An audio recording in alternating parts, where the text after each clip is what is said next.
UNokuthula Sibisi uthi ngemuva kokuba esebenze njengomsizi kathisha wabona ithuba. Njengomzali uthi wabona ukuthi kunabafundi ababengayijabuleli imphako yabo ngoba bekhala ngokuthi abayithandi. Kwase sekumvulela ithuba ukuthi aqale ukwenza imphako ezohambisana nabo, kodwa idle ngokuba nempilo. Naye njengoba engumzali wazi kahle kamhlophe ubunzima bokulungiselela ingane eya esikoleni. Abanye abazali kungenzeka ukuthi banakho abangakwenza kodwa isikhathi abanaso. Uthi wake wangabaza ekuqaleni ukuthi angase abe usomabhizinisi.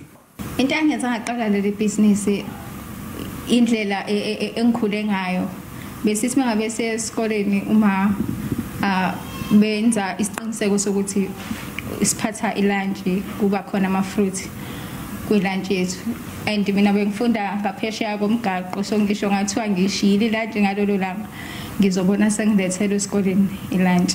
Leli business uthi uliqale ngo-October. Uthi uqale ngokuthi enzele umphako izingane zozakwabo esikoleni ayisebenza kuso. Uthi izindaba zebusiness lakhe zasabalala ngokusheshsha.